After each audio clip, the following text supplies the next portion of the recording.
자, 이제, 행렬란 무엇인가에 대해서 먼저 알아보면서 이제 선형대수학의 내용에 접근해 보도록 하겠습니다. 자, 행렬이라고 하는 건 뭔가요?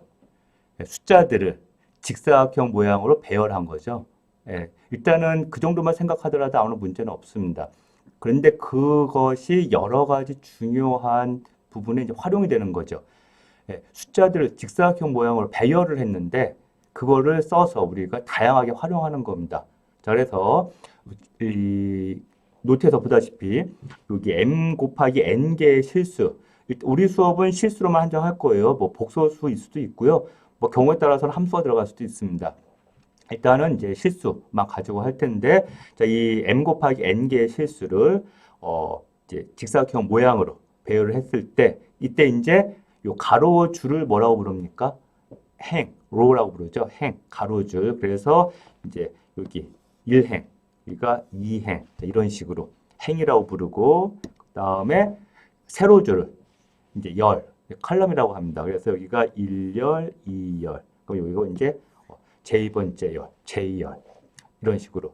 자, 그러면 i번째 행에 있으면서 j번째 열에 있는 요 숫자를 뭐라고 부르냐면 요 행렬에 i행 j열에 있는 성분, 그래서 ij 성분이라고 부릅니다. 영어로는 entry 이고요. 그걸 우리가 이제 성분이라고 번역을 하는데 책에 따라서는 또는 분야에 따라서는 요 행렬 안에 있는 요 숫자들을 원소, 엘러먼트라고 하는 데도 있어요. 있기는. 근데 이 원소라고 하는 거는 수학에서 언제 쓰냐면 집합을 구성하고 있는 그것들을 이제 원소라고 하죠. 집합을 구성하고 있는 그 성분들을. 그렇기 때문에 이 행렬에서 얘네들 원소라고 하는 표현은 조금 부적절한 것 같습니다. 왜냐하면 이 행렬은 숫자들의 배열이지 숫자들의 집합이 아니거든요. 그래서 나는 이제 설명할 때 행렬의 성분이라고 부르도록 하겠습니다. 그래서 결국에는 m 곱하기 n 개의 성분들, 즉 숫자들을 m 개의 행과 n 개의 열에 맞춰가지고 쭉 배열한 게 이제 행렬인데, 우리는 이 m개의 행, 그 다음에 n개의 열, 그거에 대해서 또 맞춰가지고 얘를 m by n 행렬이라고 부릅니다. 그래서 행렬 A 옆에 이렇게 이제 서브스크립트로 m by n, 요 곱하기가 아니라 우리가 by라고 읽어요. 요 얘를. 그래서 이제 m by n 행렬이라고 부르고, 그 다음에 우리 이제 집합으로 이제는 m by n 행렬들로 이루어진 집합,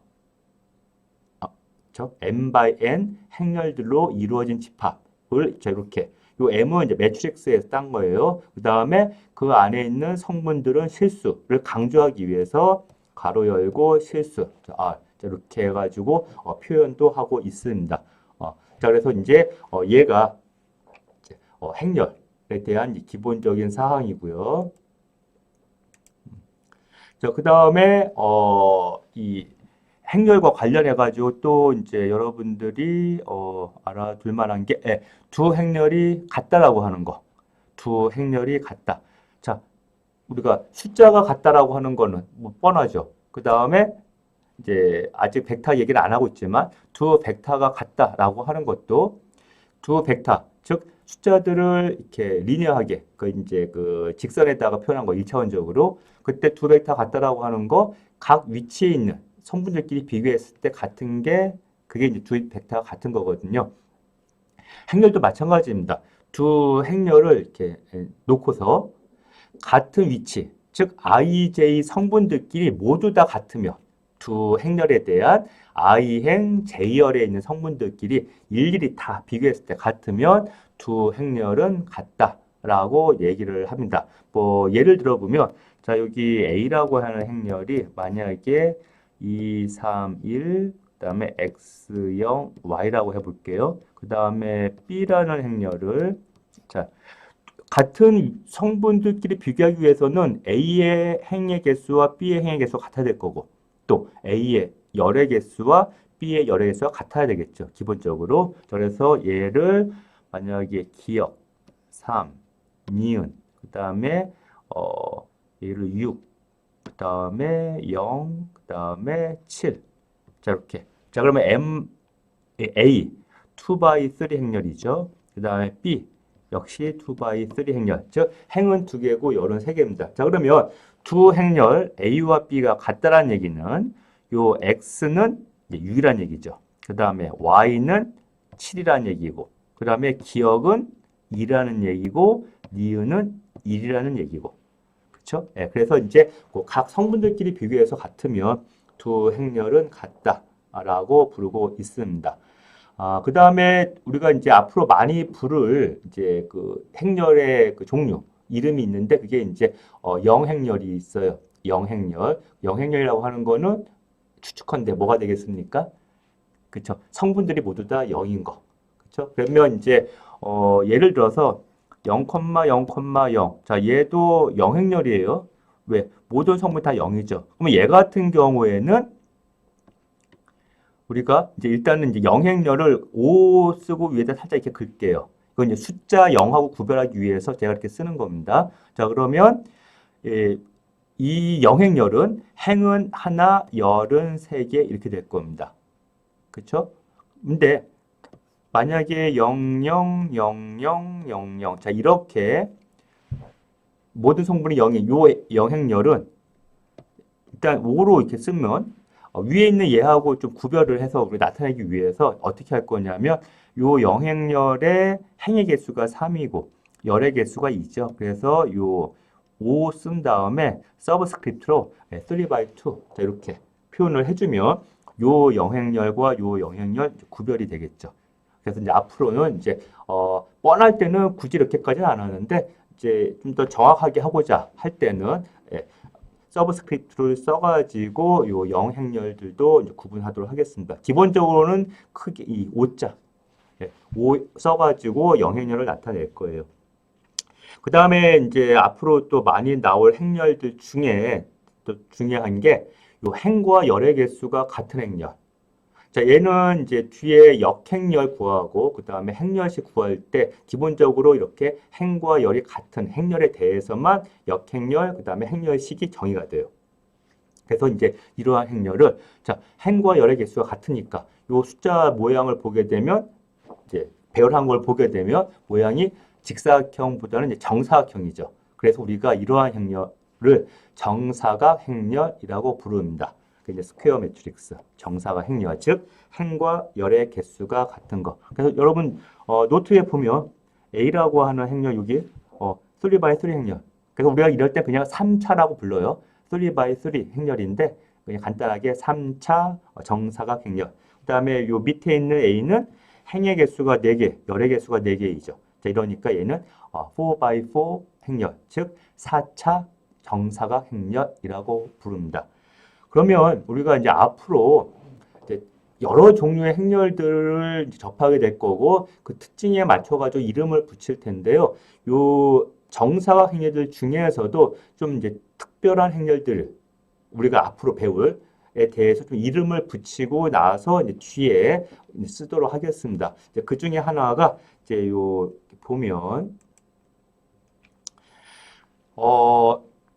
정사각 행렬인데 일단 정사각 행렬인데 요 가운데 여기 있죠 이렇게 대각선 있죠 이쪽 이렇게 여기 요 대각선 자 얘를 우리가 주대각선이라고 불러요 주대각선 그리고 거기에 있는 성분들을 주대각 성분이라고 부릅니다 다이아고날 주대각 성분 그때 요 주대각 성분의 위쪽 말고 아래쪽에 있는 성분들이 모두 다 0인 거 자, 주대각 성분은 A11, A22 해가지고 이렇게 있는 그 대각선에 있는 성분들이에요. 그래서 그 전체를 우리가 한꺼번에 불러가지고 주대각선이라고 불러요.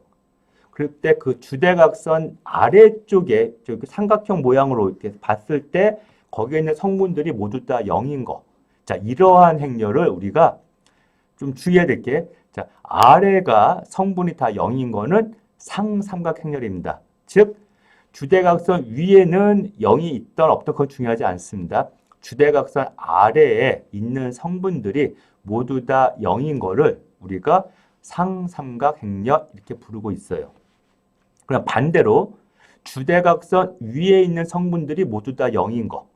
자, 여기 예로 이제 C를 보면 주대각선이 2, 3, 2 이렇게 되어 있죠. 요거의 위쪽에 있는 성분들이 모두 다 0, 0, 0. 자, 얘 같은 경우에는 하삼각행렬입니다. 학생들이 간혹 요 상삼각하고 하삼각을 거꾸로 이제 기억하는 경우가 있는데 0으로 이루어진 부분, 삼각형 모양이 아래에 있으면 하삼각이 아니에요. 상삼각이에요. 그 다음에 0으로 이루어진 삼각형 모양의 것들이 위에 있으면 그때는 요 주대각선 밑에가 성분들이 쭉 있는 거거든요. 그래서 거기에다 초점을 맞추면 얘를 우리가 하삼각행렬이라고 부릅니다. 얘네들은 뒤에 우리가 종종 쓸 거예요. 요 용어. 그래서 좀 알아두도록 하고 참고로 지금 내 주대각선을 할 때 A11, A22 해가지고 요 이쪽 얘를 주대각선이라고 불렀는데요. 반대쪽 이쪽 대각선. 자, 얘는 이제 세컨더리 다이아고널이라고 해가지고 주대각선이 아니라 세컨더리니까 뭐 두 번째 번 또는 뭐 정도 해가지고도 또 용어가 있긴 있어요. 근데 이제 우리 수업에서는 단 한 번도 안 쓸 테니까 그거 신경 쓸 필요 없는 용어입니다. 그래서 여러분들은 주대각선, 그다음에 주대각 성분, 즉 A11, A22, 해서 AN. 얘네들 다 더한 거를 주대각 합이라고 불러요. 그거는 이제 뒤에 나와요. 뒤에 수업에서. 예, 그래서 이제 대각합, 트레이스라고 해서 대각합이라고 부른다. 그거는 주대각 성분들을 모두 다 더한 거. 예, 얘를 이제 대각합 이렇게 부를 거고. 자, 그다음에 이제 또 나오는 용어가 대각행렬이라고 하는 게 있는데 대각행렬은 뭐냐 하면 요 주대각선 위에도 0이고 아래도 0인 거. 즉 상삼각행렬이면서 하삼각행렬인 거죠. 그렇죠? 그래서 주대각선이 0이든 아니든 중요하지 않습니다. 주대각 성분이 뭐든지 간에 중요한 거는 주대각선 바깥에 있는 모든 성분이 다 0인 거. 그걸 우리가 대각행렬, 다이아고널이라고 하고 얘는 뒤에 이론적으로도 이제 중요하게 쓰이는 그러한 행렬이기 때문에 여러분들이 용어 좀 알고 있도록 하고요. 그 다음에 이제 하나 더 이제 우리가 많이 쓸 행렬로 단위 행렬이라고 하는 거 또는 항등 행렬이라고도 부릅니다. 여러분들은 아마 고등학교 때 배웠으면 단위 행렬을 배웠을 거예요. 뭐냐 하면 주대각 성분이 모두 다 1이고 나머지는 다 0인 거죠. 그쵸? 그걸 이제 단위 행렬. 그래서 기호로 이제 아이덴티티 해가지고 I자를 써요. 또는 이제 노트에서는 그냥 I만 썼는데 얘를 경우에 따라서는 ID 이제 아이덴티티의 약자입니다. 그래서 쓸 수도 있습니다. 그때 얘도 요 차수가 무엇냐에 따라서 좀 구별을 해야 될 필요가 있거든요. 예를 들어서 1, 0, 0, 1. 자, 얘 같은 경우에는 2차 단위 행렬이죠. 그래서 얘는 I로 쓴 다음에 얘가 2차인 걸 강조하기 위해서 그 I 옆에다가 서브스크립트로 이제 2 이렇게. 자, 그러면 이제 여기 I3라고 하는 거는 3차 단위 행렬. 즉 주대각 성분은 다 1이고 나머지 성분들은 다 0인 거. 여기 노트에 오타가 있네요. 여기 1이 아니라 0입니다. 이렇게. 자, 이러한 거. 자, 우리가 단위 행렬. 자, 요 기호는 앞으로 이제 아주 많이 나올 기호입니다.